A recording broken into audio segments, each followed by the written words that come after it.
perlindungan sosial, bantuan sosial, subsidi, menurut pandangan saya adalah langkah-langkah antara, langkah-langkah menuju kebangkitan ekonomi kita melalui hilirisasi. Tapi di ujungnya pendidikan dan kesehatan yang akan membawa rakyat kita keluar dari kemiskinan.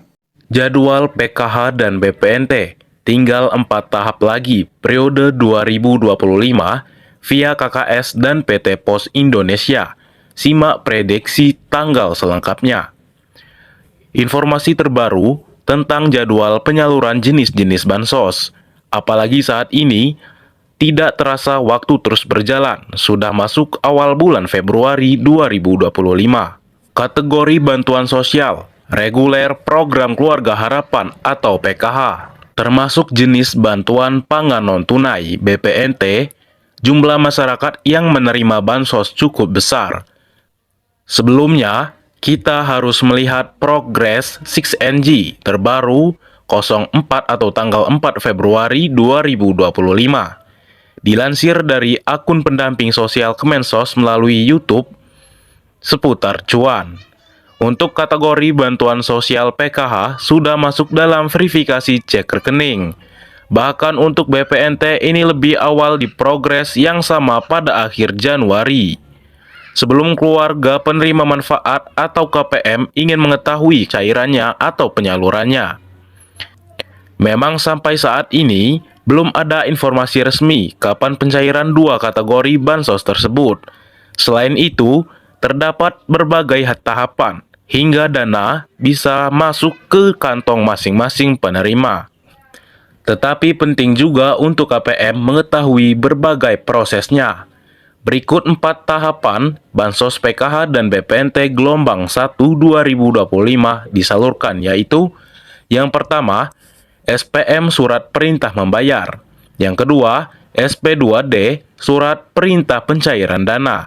Yang ketiga, SI Standing Instruction. Yang keempat, top up atau transfer dana ke rekening KPM. Hingga dana masuk ke KKS atau cair tunai via PT Pos Indonesia memerlukan berbagai tahapan. Prediksi jadwal penyaluran PKH dan BPNT pertengahan atau akhir Februari 2025. Perlu diketahui juga, melihat periode sebelumnya 2024, pencairan PKH yang dilakukan per 3 bulan sekali. Terkait bulan pencairan masuk kantong KPM periode tahun lalu, perlu masyarakat mengetahui juga tentang 2025 ini.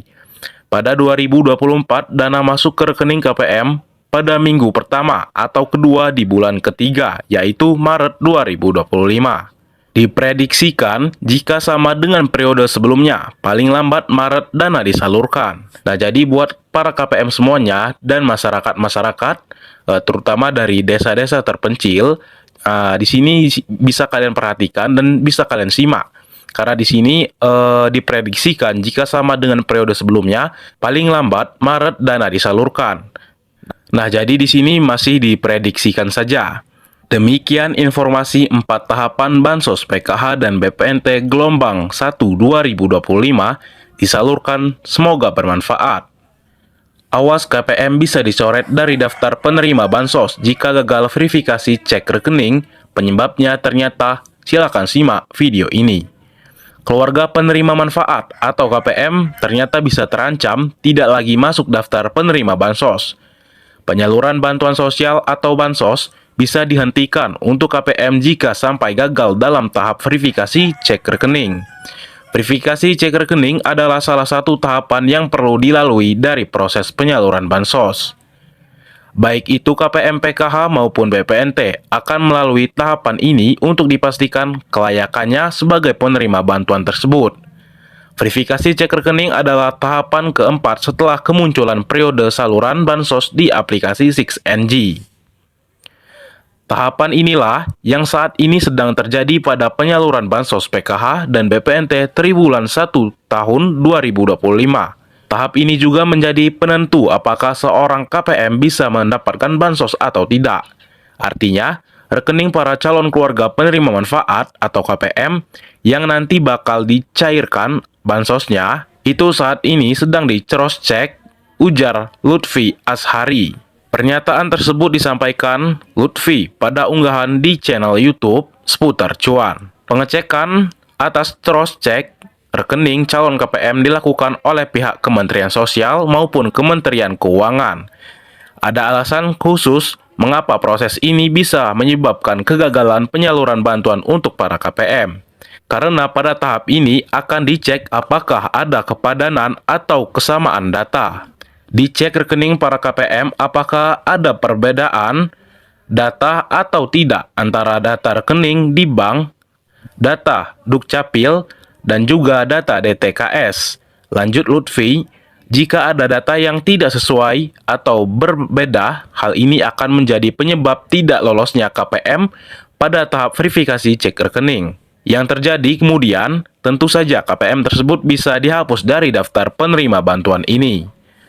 Oleh karena itu, sangat penting untuk selalu memastikan kevalidan data yang terdaftar, karena akan berpengaruh penting hingga proses pencairan bantuan.